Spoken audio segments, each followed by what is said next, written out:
Welcome to the Oak Island Beach Preservation Society Incorporated panel on Lessons for Resilient Recovery after Isaias. We're delighted to have an opportunity to hear from three individuals who are working on the front lines of resilience planning and support. It is time to stop looking in the rearview mirror at what Hurricane Isaias did to Oak Island.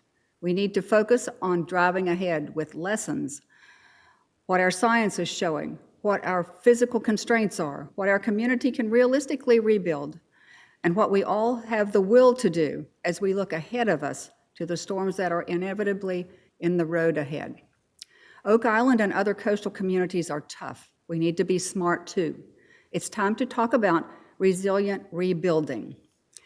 Now we'll go on to the regular part of the program, and we'll take a look at things that our panelists are ready to talk with us about.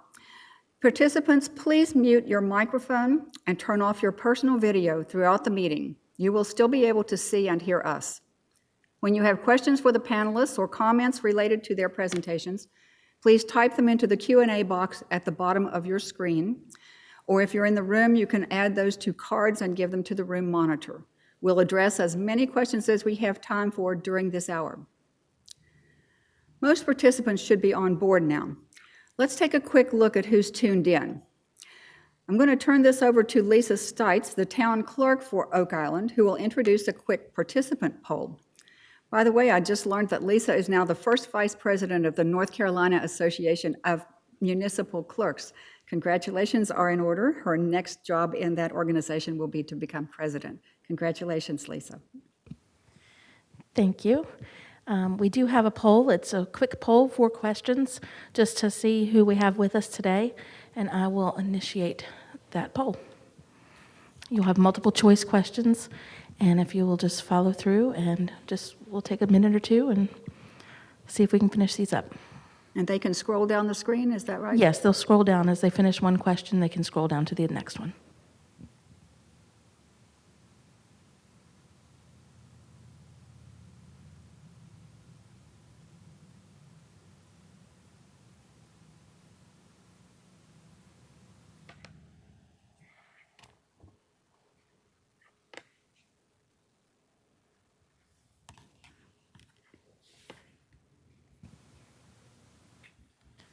I can see we are almost there. I need a minute.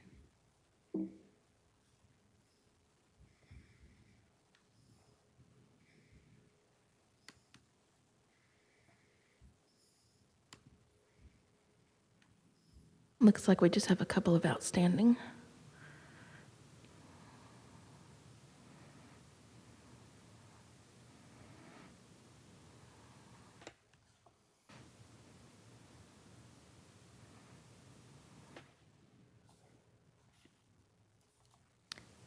And we have 19 of 20 participants have responded.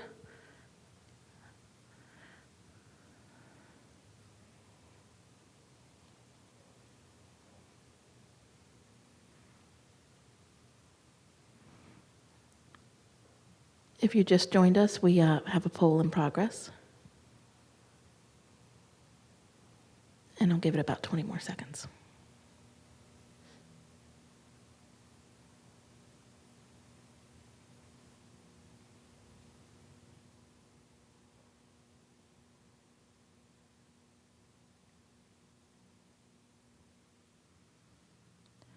Okay, I will close this out, and we can share the results. All right, this should be useful as the panelists are talking. We had hoped to have more municipal government representatives. Some of those may come in later, but it looks like we're dealing mostly with concerned citizens. Possibly some of those are educators as well. Some in municipal and state government, very important group to listen to this, but we'll try to catch them on the rebound with a recording of the program. You move down the screen a little bit, and let's see what the next, how many people okay, 68% for question 2, do own property on the coast, a good reason for being here. Okay, can we see question 3, Lisa?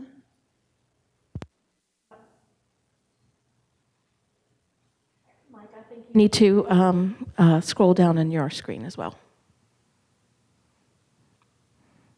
Oh, good.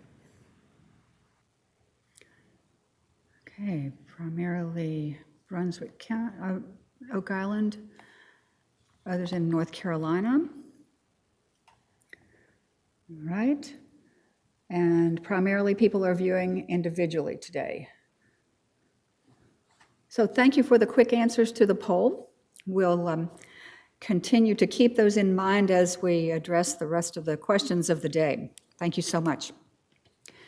Let's take a look now at my screen. Mike, if you can show that, we'll take a look at the advanced information about our participants.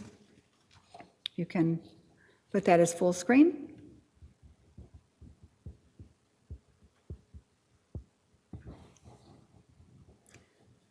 Let's see, Mike, can you get that? Thank you very much. Okay. Now we know who the participants are. Let's learn about the panelists. Jessica Whitehead is North Carolina's first Chief Resilience Officer in the Office of Recovery and Resiliency, the Department of Public Safety. I first learned of her work through North and South Carolina's Sea Grant programs. Her focus now is to lead the state's initiative to help storm-impacted communities rebuild, to face future natural disasters and long-term climate change. Jess earned her doctorate and master's degrees from Penn State in geography and meteorology, and her BS in physics meteorology from the College of Charleston. Welcome, Jess. Holly White is the principal planner for the town of Nags Head.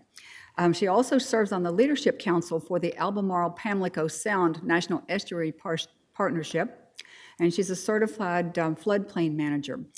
That estuary connection is important to Nags Head, and we can learn some things from that as she talks today. Holly's known for stakeholder engagement and creativity in environmental planning, and she'll be sharing ideas for coastal property owners today. Holly earned her BS in Urban and Regional Planning from East Carolina. Welcome, Holly. Samantha Burdick goes by Sam, and she is the state's new Coastal Resilience Coordinator in the Division of Coastal Management since February, I think. What a year to get started on a new career.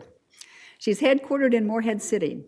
Sam will introduce the newly developed Resilient Coastal Communities Program, through which municipalities in North Carolina, coastal counties, can apply for technical and financial assistance to advance their coastal resilience efforts. Sam has her master's degree in coastal environmental management from Duke University's Nicholas School of the Environment. Welcome. We simply could not have found a better group of speakers for today's issues. I'm Rosanne Fortner, chair of the nonprofit Oak Island Beach Preservation Society, Incorporated, and former professor of natural resources and environment at Ohio State. Thank you all for supporting this and other events for education, community engagement, and collaborative work with the goal of a better beach for all. We'll stop sharing out my screen now and give each panelist a chance to talk with us for about 12 to 15 minutes. Jessica will be first. Remember to put your questions as participants into the Q&A box at any time, and we'll answer the questions at the end. Now I'll turn the screen over to Jess Whitehead. Welcome, and thank you for leading our panel.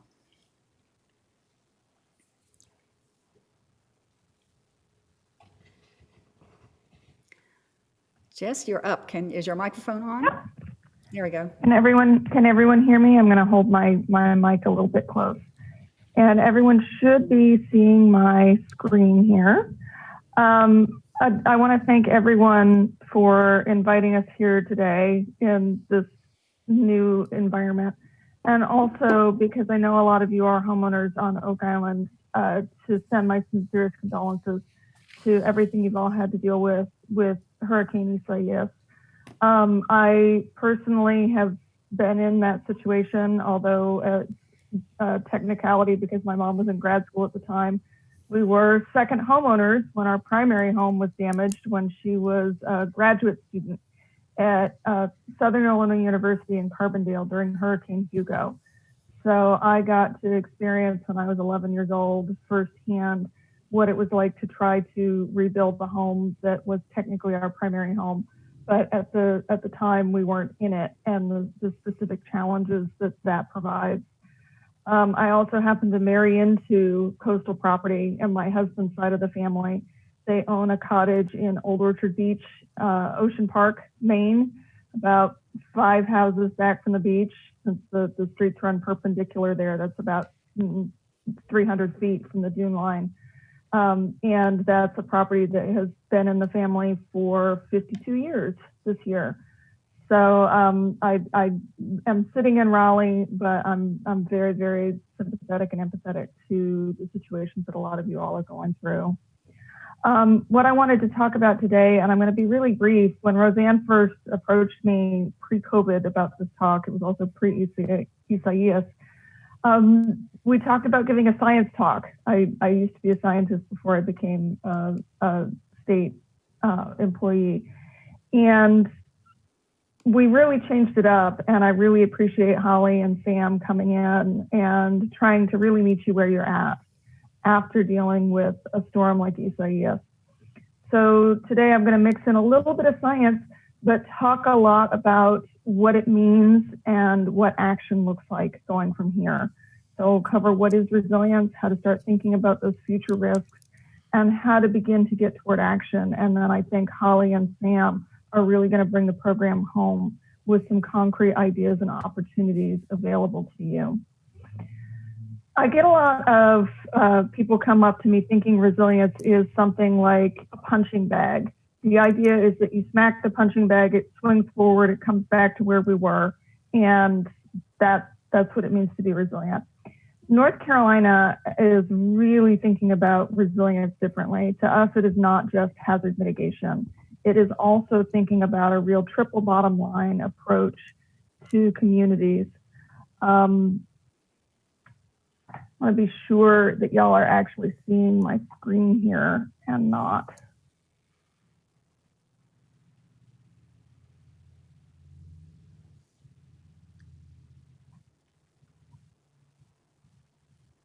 There we go. That looks right. Thank you.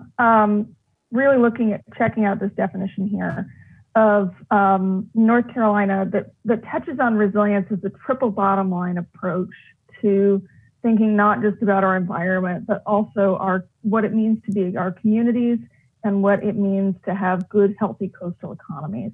This is actually a definition that we borrow fairly heavily from the state of Colorado. I know you're thinking, wow, we get a resilience definition from an inland state. But if you think about Colorado, they have huge floods in mountainous areas. They have droughts and are dealing with the long-term implications of reduced water supply. They have wildfires. They have landslides. So they're sort of like North Carolina. They get everything except for hurricanes and sea level rise. And it's a good definition as a result. And really thinking about not just bouncing back, but bouncing forward, and an opportunity to think in the context of these changing conditions like disasters and climate change, and really look holistically at ways to improve our quality of life, how our communities are growing economically and physically, and making sure that we have durable ecosystems, durable economic systems in our communities, no matter what kind of shocks come at us. So when we think about resilience, there are a number of dimensions that we think about then. If we're not necessarily thinking about resilience as the time to get things back to normal, but as a state of our communities. And when we think of resilient communities, we're thinking about preparedness and all of the things that we can really do to think ahead to future disasters. We think about connectedness. Places that we see that really were, suffering from Hurricane Florence, for example, and have recovered quickly are the ones where there was a good social connection and people helping each other, whether or not it was within a community or when I think of Dorian and the example of Ocracoke, the number of people from outside of the community who have come in to help them. And really adaptive, taking a situation and realizing that that situation is likely to happen again and potentially could be come on faster or last longer or be more intense than the last time. So really thinking about adapting and not just getting back to the status quo. So what can you do as people who live in Oak Island, as people who are thinking about resilience as you're having to rebuild? As a homeowner, some tips that I provide are, number one, knowing your flood risk.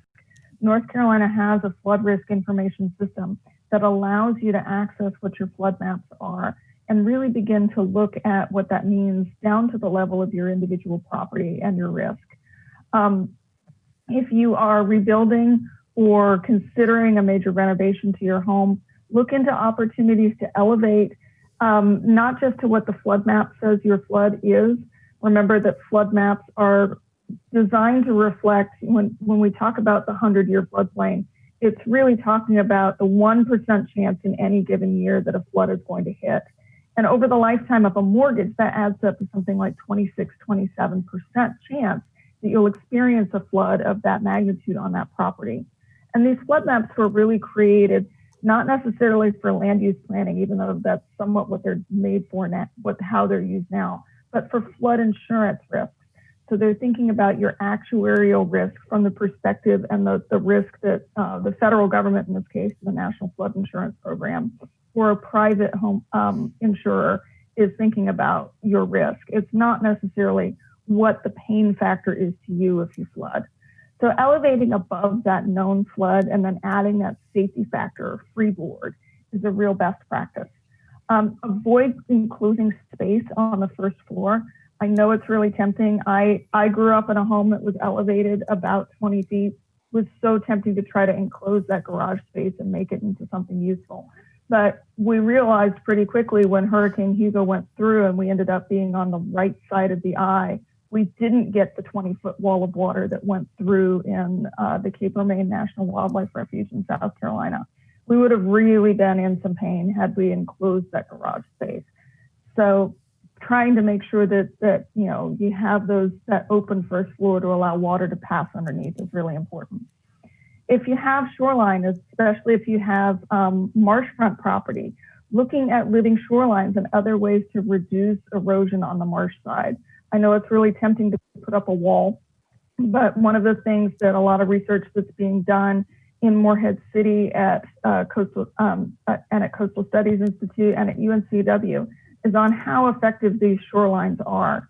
And the investment and time that you put into establishing a living shoreline, the initial upfront cost really saves you on the back end, because when we look at shorelines that were damaged in Matthew and Florence, the biggest damage costs after the storm were to hardened structures like walls. So it cost you more afterward to try to replace that structure. The living shorelines had a lot less damage, a lot less, provided you a lot less in terms of maintenance and upkeep, and provides you with a natural looking area. And really, even if you're renting, make sure that you purchase flood insurance if you can afford it. Even if you think that you're in an X zone, that making sure that you take advantage of that lower cost flood insurance, because the flood map is not a boundary of where floods are going to occur in the future. If you can see water, if you have water that falls onto your property, you can flood, no matter what the map says. Resilience in your community, mapping and documenting the lessons learned from Isaias.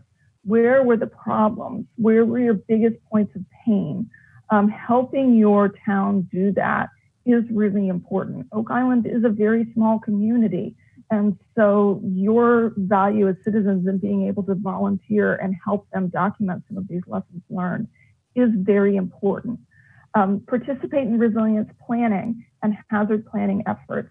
You provide, especially nonprofits provide really good on the ground, what you're seeing, what you're hearing, what you value, what your goals are really important for the town to know. Working to try to incorporate future conditions into your land use planning and to the design of the structures that you're putting in. So recognizing that while Isaias was a very, very terrible storm for Oak Island, it's nowhere near the worst case scenario. So how do you look at that in the future? Encouraging natural and nature-based solutions like wetland restoration, and then also looking for grants that help you to fund building back stronger, higher, making the infrastructure larger to handle larger size rainfalls, or relocating to less risky places. These are all really important things you can do. Learning about future risks, connecting inside and outside your community, avoiding that suffering in future areas, and investing in upgrading wisely and integrating these resilience plans across programs are ways that you as a community can think about resilience every day. So I'm already running over time, so I want to talk a little bit about climate change and hazards and future conditions, because this is something that the state has been looking at. Climate change, there's a lot of misunderstandings about what climate change does in the context of extreme events. It's really like steroids are to a baseball player. If you know anybody, and I realize I'm starting to get pretty dated in using this example, but the controversy about steroids in baseball, if an individual baseball player was found to be using steroids, it didn't necessarily cause all of those home runs that a baseball player hit. But what the steroids did was change the condition inside somebody's body to make it much more likely that when they got a hit, the ball was going to go further or faster than it usually would, making it much more likely to be a home run. This is what climate change is doing for us.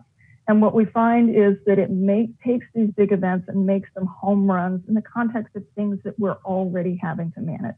So problems with water quality that affect our fisheries, or the erosion that we're dealing with in coastal areas, wildfires in some parts of the state. We've been very, very wet, but we've also in the past 10 years been very, very dry and had some of those coastal wildfires.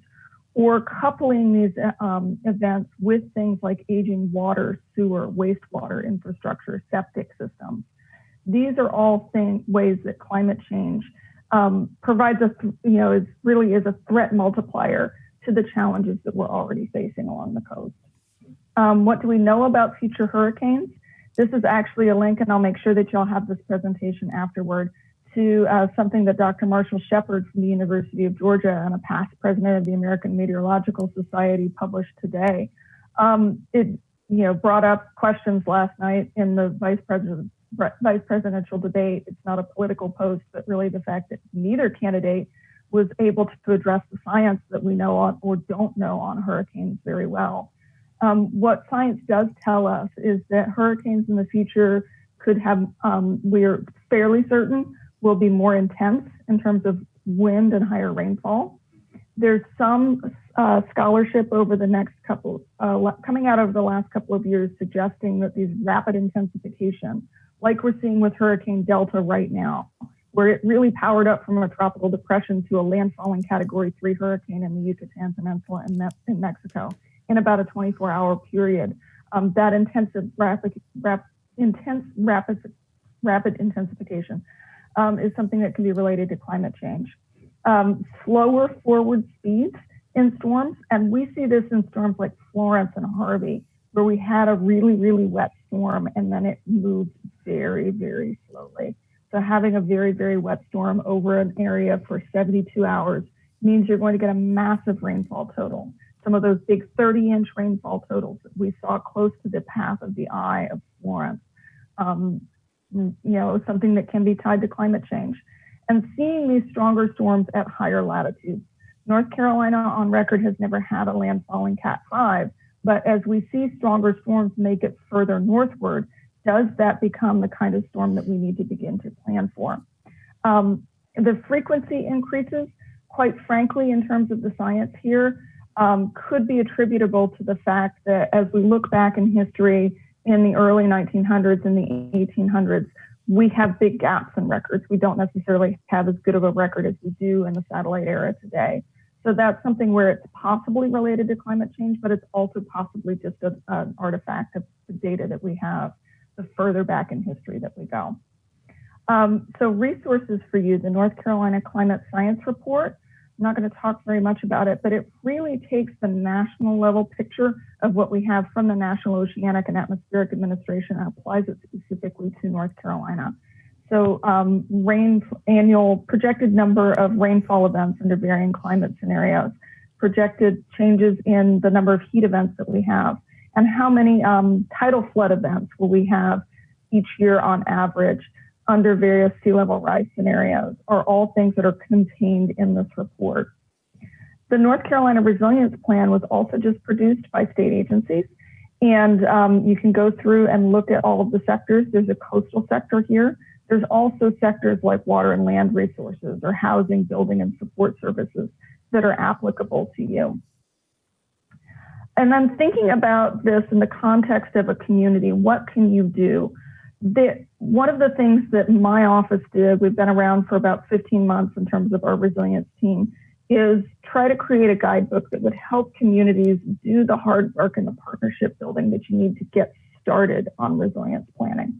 So it walks you through things like thinking about who is a resilience champion in your community. It's not necessarily somebody in the town. It could be somebody with a nonprofit or a really interested local citizen who has the time to do this in the way that your professional planning staff do not.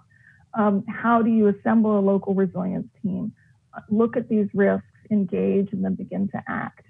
And the kind of things that you can do and that you're going to hear from my colleagues now, examples like the town of Swansboro, right before Florence hit, when I was with North Carolina Sea Grant, we were in the process of working with them in partnership with Division of Coastal Management, the Nature Conservancy, and Coastal Federation to try to help them take their old future land use maps, which looks like a really traditional zoning map, and turn it into the kind of map that they could use to think about how do they try to preserve wetlands to help nature work with them instead of against them when they get a flood or when they're dealing with coastal erosion. Incidentally, in the middle of this project, a lot of these places that they had mapped as wetlands that could be assets were exactly the places that flooded when Swansboro got 30 inches of rain. So guiding principles for resilience include acting quickly and decisively on some of these more near-term extreme events, but then also thinking very thoughtfully and collaboratively to make sure that you have equitable solutions to these really big long-term challenges like sea level rise. Thinking about safe, affordable, and connected communities, but also thinking about making sure that Oak Island has a strong economy. Brunswick County has a strong economy. And that, you know, both the town and the county have places where people can access nature and preserve your local identity and what it means to be a part of Oak Island and a part of Brunswick County. And, you know, really beginning to identify and implement those resilience best practices. And the last thing that I'm going to leave you with, and this is another piece from the state report, are different ways that you can think about building out these cross-sector strategies. And I know that Holly and Sam are going to talk about some of the ways that they've done this or the current programs can enable you to do this. Thinking about how you use resilience criteria in making investments so that you're not just building back something that was damaged exactly the way it was, you're building it back better. Looking at these plan standards and design values so that you're thinking about things like, is our stormwater infrastructure big enough for big, big rainfalls? We know that we need to continue working to build our resilience capacity at the state level and at the local level and identify sustainable funding sources. So programs like the New Building Resilient Infrastructure and Communities program from FEMA as a potential source of competitive funding going forward. And things like this, continuing the way that we talk about this, that we do outreach and that we engage. And with that, I am well over my time. So I'm going to cede the floor to Holly and Sam. Thank you so much, Jess. You may be able to copy her contact information down from that last slide, if we can get that back up for a second. It's also printed on the reading sheet that we distributed to early registrants. We'll make that available later on. We've also been asked at every one of these types of events whether we can get a copy of the speaker's slides. Obviously, these have great value to us. And rather than have them pirate the slide sets that they use in other presentations, let's wait and see if we're able to glean the things that we need from the recorded presentations that will be either online or on television on our community channel in the future. So hold your questions. If you have a question, you may type it into the Q&A box for Jess at a later time. So we'll turn the program over now to Holly White from town of Nags Head. Holly? Great. Yes, thank you for having me today. And so many of the points that Jess has made that I'm going to build build on those points for you today. Let me make sure I can share my screen here before we get started.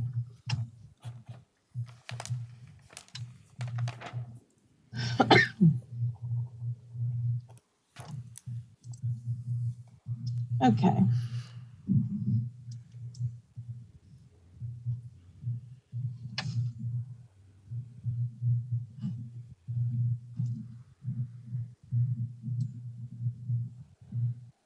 Sorry, guys, a little bit of technical difficulty there.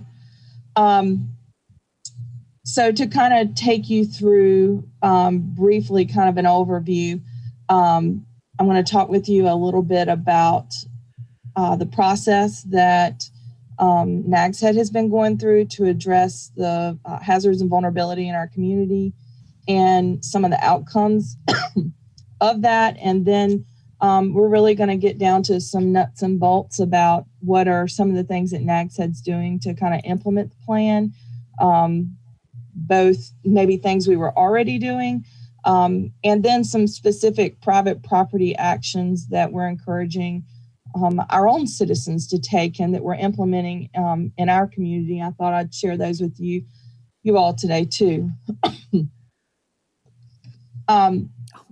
Just like Oak Island, I think all coastal areas, we've been susceptible to coastal erosion, and over time we've learned how to adapt to those changes that come along with the hurricanes, nor'easters, and coastal erosion that we've experienced. And I think that has made these communities resilient by nature. And one of the things that came out of some of the community involvement work that we did here in Nags Head was that people are really invested in the community.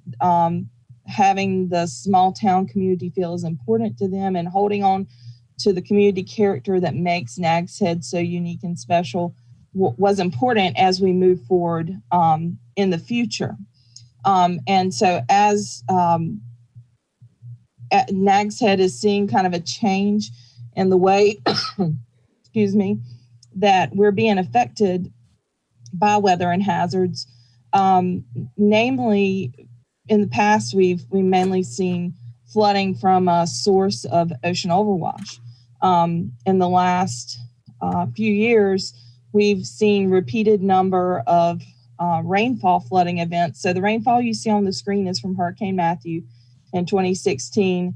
And this has resulted in about 3 feet of standing water in the ground floor of the home. All of this is, again, from rainfall flooding, not from ocean overwash. So because of all these hazards and the way that these things are changing, the town, our Board of Commissioners ask us to look at how sea level rise might be impacting these things. And so concurrent to kind of exploring, well, how does sea level rise and climate change affecting hazards in our community? We also updated our comprehensive plan. And so what I'm about to share with you, these are the covers of 3 of our planning documents in our code document there. And this represents about 5.5 years of work. And I want you to know that because this process to adapt and become more resilient and be better it's a long haul, and it represents a lot of staff time, a lot of community involvement. North Carolina Sea Grant, actually, Jess Whitehead was a part of the team that helped Nags Head to conduct the VCAPS process. That's vulnerability, consequences, adaptation, planning scenarios. That's really just, we just basically enlisted a diagramming process, and this was a tool that we used to engage our community and ask them to help us identify how they were seeing hazards affect the community, what were the outcomes of those hazards, and what are the consequences if we chose to do nothing about it. And then we also further discussed what are both public and private actions that we can take in order to mitigate those things, the hazard, the outcome, or the consequence. And so that resulted in a lot of great information. And that was further incorporated into our comprehensive plan. So this middle document, we're a CAMA land use community, just like Oak Island, required to do a CAMA land use plan. So we incorporated policy into our CAMA land use plan, our comprehensive plan, for sea level rise. And the input that went into developing these policies was a direct result of the community input from that VCAPS diagramming process. And I think it's really important to note that the community input was a key piece in helping our planning process go smoothly. And, we really asked the community, what do you see happening on the ground? How can we as a community and we as a town address these issues that we're having, and tried to get buy-in early on, which resulted, I think, and enabled us to adopt the plan smoothly without any problems in the end right before adoption. So the other documents, so following the update of all of our policies, we updated our regulations that affect how we build on the ground. And all of these documents that I'm talking about work together. So our comprehensive plan, we revisited our vision, which largely remained the same, and established, what are the values that our community have, and allowed us to take that input that we did through the VCAPS process and talking about resiliency and sea level rise, and view our next steps, our actions that we're going to take through the lens of our values. And all of this is so important because ultimately we want to change how we build and interact with the built environment. So we're all working toward building better and allowing the natural systems to exist and maybe even enhancing them, but trying to prevent flooding or damage really before it happens. And we want to improve that system. So all of these plans and how they work together, it's a long process to work through these efforts, but in the end, we hope we're stronger and better because of that. So as a result of that, some of these actions that you see on the screen, these are all things that Nags Head has done or is doing. And some of these things were already in place before our comprehensive plan was updated and we went through this VCAPS planning process. But I'll speak quickly to some of these. Jessica spoke to risk and how mapped flood zones, that you are at risk for flooding outside mapped flood zones. And with our most recent flood map update in 2019, we saw a major shift in a reduction, not only in the amount of properties that are in flood zones in the town of Nags Head, but also a reduction in the elevation requirements. So the base flood elevation, so that's how high you have to elevate your homes. And Nags Head worked with the 6 other municipal communities in Dare County and the county to adopt a higher, basically an elevation requirement in ex-flood zones because we were concerned about the risk for flooding, the known risk for flooding that we had seen in areas that are now in ex-flood zones. This even includes some oceanfront homes that are now in an ex-flood zone. So to me, that's a huge step forward that was supported by the policy and the community input that we had done through our past 2 planning processes. Free of obstruction is really limited right now in Nags Head to a V flood zone. So that's typically your oceanfront flood zones, and the town requires a set amount of free and clear area between the ground and the bottom of your lowest horizontal structural member of your home to be just free and clear so that floodwater can pass freely under and back out. So that is not a minimum requirement. So there are minimum requirements that we have in our flood damage prevention ordinance that are dictated by the state's model ordinance for flooding. but this is actually a higher standard that the town adopted to require this 18 inches free of obstruction in these B flood zones. So that's another step I think that we're taking to try to build higher ultimately and allow for floodwater to pass freely below. Another step, this is also a higher standard and is carried out in our floodplain ordinance. Nags Head limits the enclosure space in AE flood zones to 300 square feet. And no enclosures are allowed in BE flood zones. And both of those, again, are higher standards that the town's taking to try to protect property owners from flooding in their heated space and also just in their unheated spaces so that post-storm recovery is not so significant.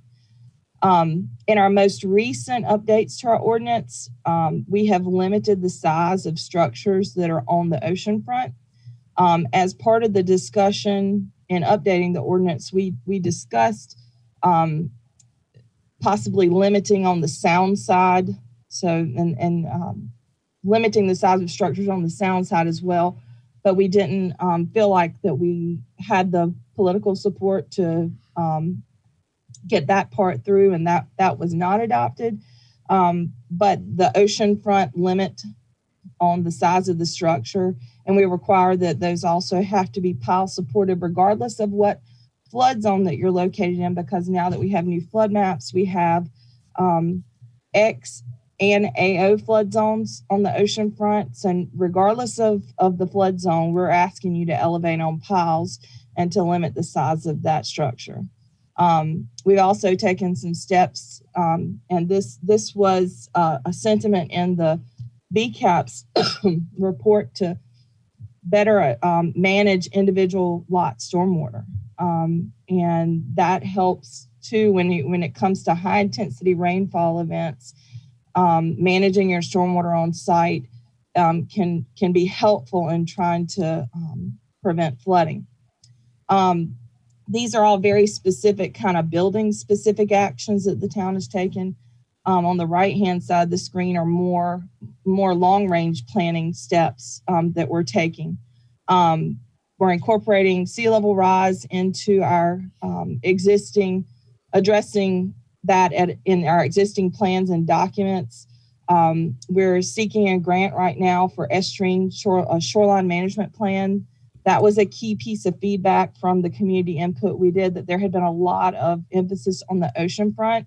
But the town is very susceptible to sound side flooding, depending upon the storm approach. And so really taking a hard look at how we're managing our estuarine shoreline and that we're taking appropriate measures to prevent flooding.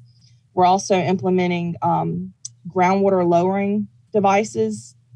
As we see more high intensity rainfall events in the town happening, one of the key pieces that was again noted through the community input was that we had a noticeably higher groundwater table. When you couple that high groundwater table with high intensity rainfall, it's resulting in that flooding that I showed you in the previous screen for Matthew, the standing water. So to move forward, I know I'm running short on time. Specific private actions, a lot of these mimic exactly what Jess said. First, it's important to know your risk. And secondly, the biggest key thing is to reach out to your local officials, whether that be a building inspector or your flood official. Ask about historical flooding on the property. Typically, your local officials are willing to come out and meet with you on your property and talk about how to mitigate your home against flooding. The lowest hanging pieces of fruit for property owners, I think, are just to simply elevate your mechanical and electrical equipment. And that if you do have unheated areas below base flood elevation, that you try to use flood resistant materials in your construction. And that you elevate any heated living spaces that might be susceptible to flooding if you can, and just highlighted some funding resources that may be available to you to help with that. As well, you may want to talk with your building official or your planner about how to address stormwater management on site. And so with that, I'm going to wrap up and hand it back to Rosanne. Thank you very much, Holly. You have given us so much to think about, and especially the homeowners with that last list on there. It was interesting to see that beach nourishment came at your list of public actions as the last thing to do. So we need to think hard about the way that we approach resilience in Oak Island. We'll consider that in some discussion time if we have it. Let's turn the microphone over now to Sam Burdick. Sam, are you with us?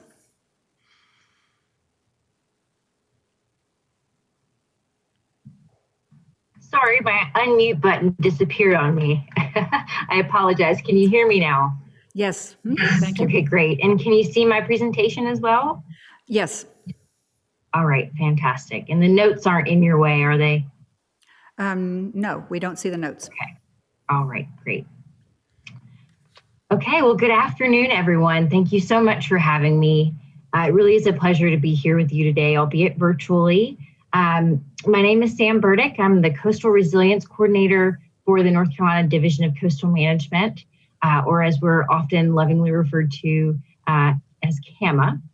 I am tuning in today from my home office in Beaufort, but wish I could be there physically with you all today. I will say, however, I had the chance to be in Oak Island this past weekend for the King Mackerel Tournament. My future in-laws live down there and have had a home there for 20 plus years. So Oak Island does hold a special place in my heart. For those tuning in today that were impacted by recently Hurricane Isaias, my thoughts are with you as well. We really need to try to figure out how we're going to go into the future more prepared for the same types of storms as well as other hazards that Jess and Holly discussed. So with that, I'm really here today to talk to you about a new program at the state level called the North Carolina Resilient Coastal Communities Program.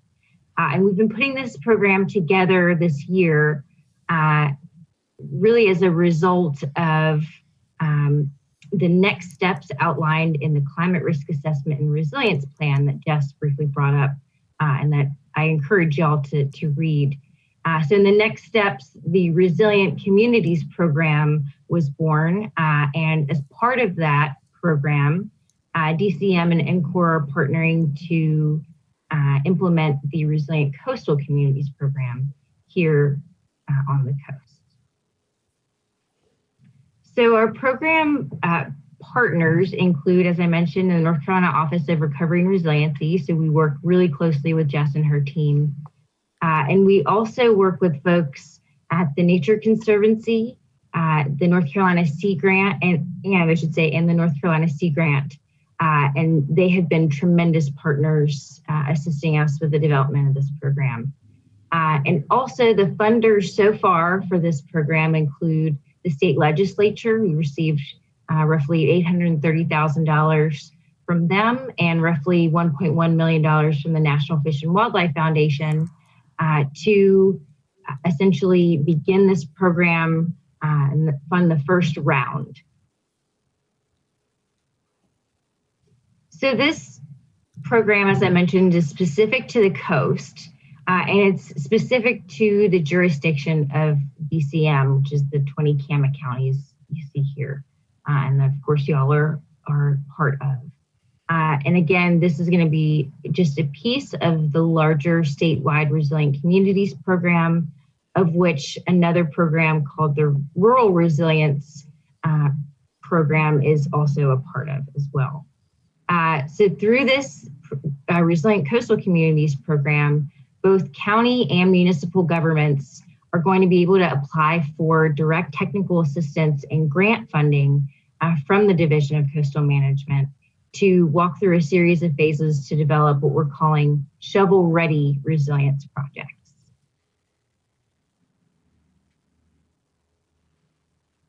So the guiding principles of this program really draw from, again, that climate risk assessment and resilience plan.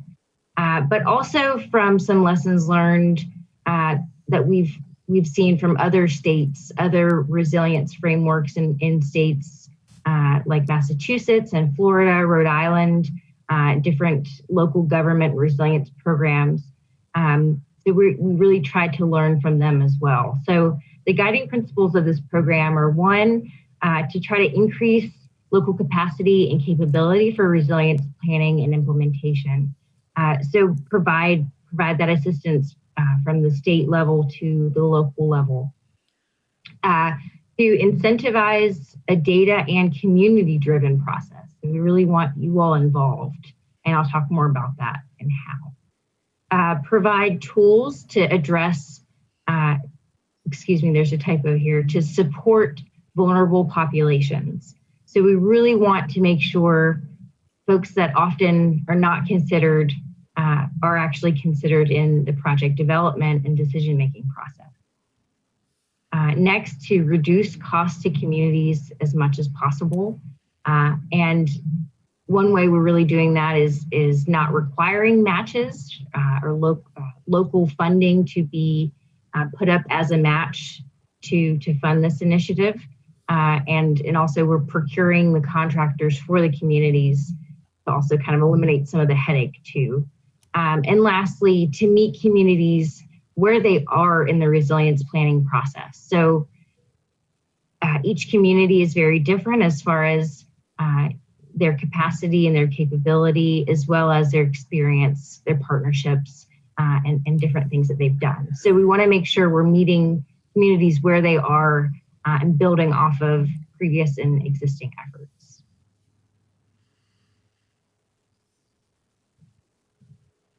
So the objectives, are really what we're trying to accomplish with this program, are, one, to, again, kind of along the same vein, address barriers to coastal resilience at the local level.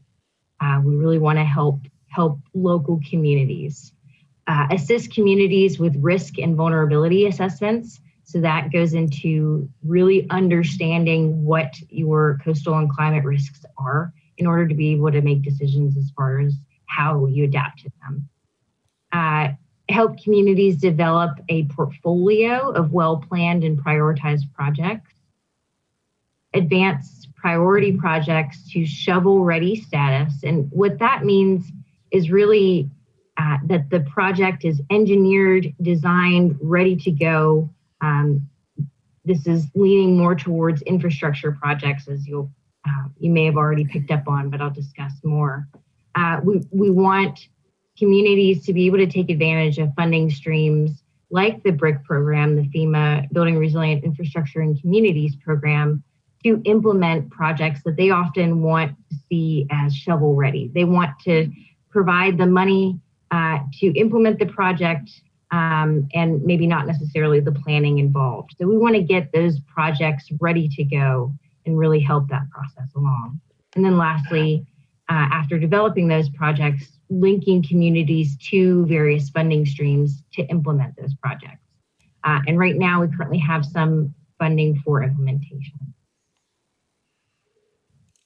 So the program is broken into 4 phases. And the first phase is a quantitative and qualitative risk assessment. And really the first 2 phases of the program are meant to really identify what the risks are, the vulnerabilities, and the adaptive capacity of your community to those hazards. So really, not only just quantitative information, but also local driven qualitative knowledge, things that you all may know about that is difficult to quantify in some way. Next is the planning, project selection, and prioritization phase, then engineering and design, and implementation.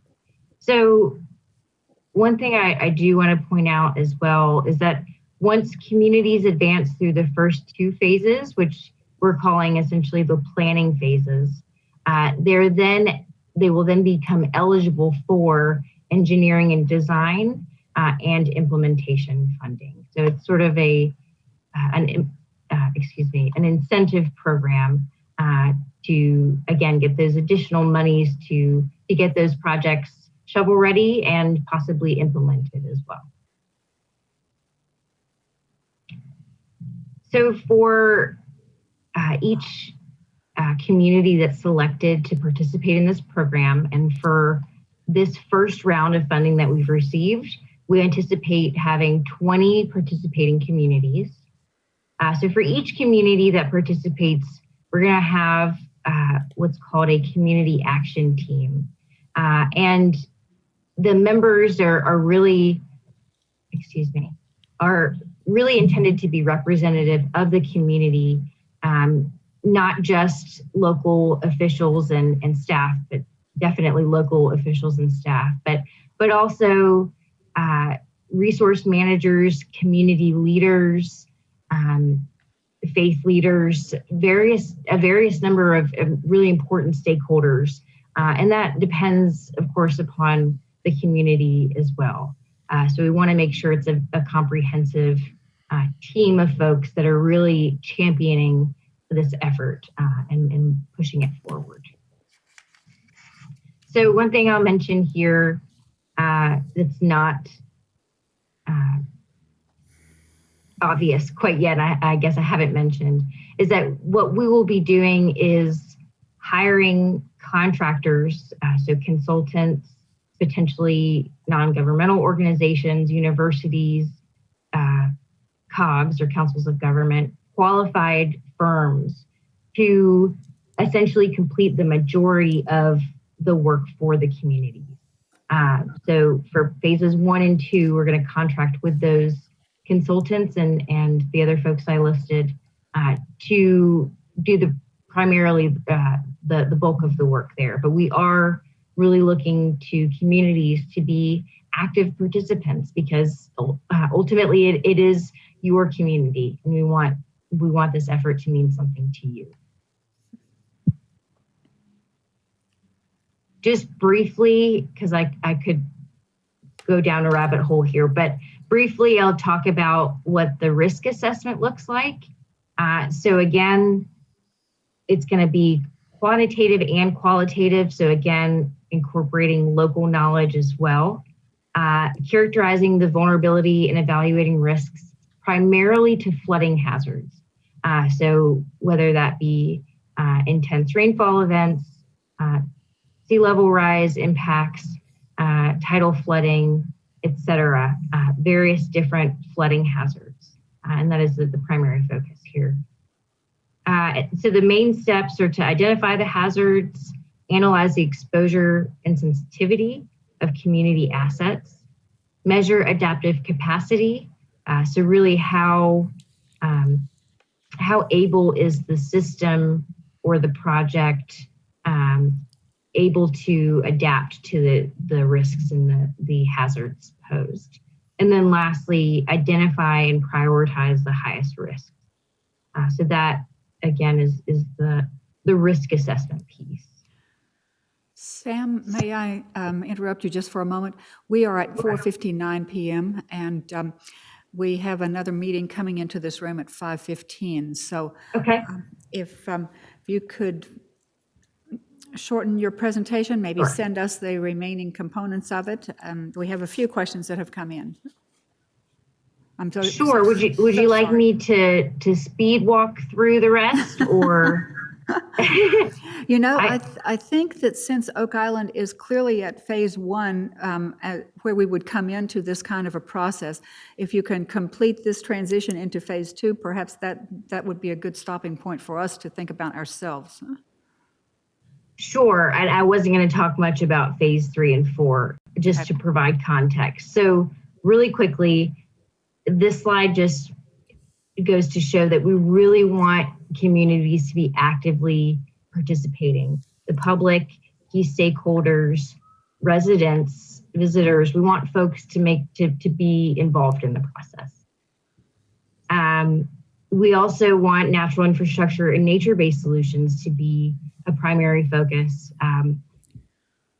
for the solutions that folks are coming up with. So we want to make sure these types of solutions listed here are considered. Again, lastly, engineering and design, phase 3 and 4 comes later, after, of course, completion of phase 1 and 2. So how does Oak Island get involved if interested?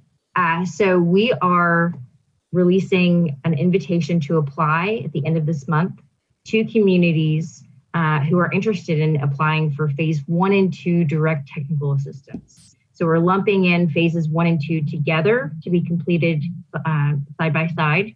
And so those will go out at the end of this month, and applications will be due at the end of this year. And with that, I will. Thank you so very much. We've had a wonderful panel, and it's very clear that we could have used half a day for these presentations and follow-up interactions. I'm so grateful for the three of you to be able to come to this venue and be with us today. Thank you so much. We do have a great deal to talk about now and think about in relation to what's possible and what's desirable as we rebuild from Isaias. So let's see what kind of questions have come in. Lisa, we have time for a couple of questions. We did have one question that Jess was kind enough to answer online already, so I'll just read it out quickly. What are typical barriers to resilience that need to be addressed? And Jess answered by saying that funding is often one of them, but we also need to look at barriers like understanding the options that can reduce risks. It's also important to understand if any policies prevent these options from being feasible. And then we had another question. Any comments about proactive actions or policies related to stormwater and surges and stormwater impacts as the stormwaters tear through low-lying, open public beach accesses through dunes to inland properties? For example, might it be possible to authorize Public Works to temporarily plug up all beach accesses and close adjacent parking spaces prior to storm arrival? Who'd like to handle that one? I can grab that one. Here in the Outer Banks, I know of several communities that, as part of their storm preparation in the event they are going to be impacted, do go in and plug beach accesses with sand if they're wide enough. If they're emergency vehicle access, they do go back in and fill in with sand. Have their public works departments fill in those to prevent overwash so that those beach accesses don't become funnels to flood adjoining or nearby neighboring neighborhoods. So that is a pretty common practice in the Outer Banks, and it seems to work fairly well. Yes. Thank you. Okay, another one? You have another question? No. No. Okay. You just mentioned the need to avoid hardening the shoreline, and sometimes when we post pictures of changes on the coast on Facebook, people chime in and say, we just need to build a wall. Okay, so Jess, would you consider adding a little more to why we should avoid hardening the shoreline? Sure. So number one, North Carolina law does not currently allow that as an option on the oceanfront. And the challenge with putting a hardened structure up is, and it was when we had the overwash event in the Outer Banks a couple of weeks ago, you could actually see some of the videos of this happening in real time in, I want to say it was Resiliency, because there was a video of a homeowner who had a pool and a wall from a fence around a pool that was basically a hard wooden wall. And somebody walked around and had a camera right there. And you could watch it in real time. What it actually does is scour and make the erosion in front of that wall happen faster. So you could actually see that by deflecting that energy and scouring that sand faster, it was actually doing more damage to that individual structure. So understanding one of the things one of the challenges that I face statewide often is we don't just want to do what makes us feel better. We want to do what actually works, whether that is some of the efforts that some, of the inland communities have done to snag and drag canals and then realizing that all that did was move water down into the next community faster and flood the next town downstream faster. Or, realizing, that something like a wall can be counterproductive and undermine a structure even faster.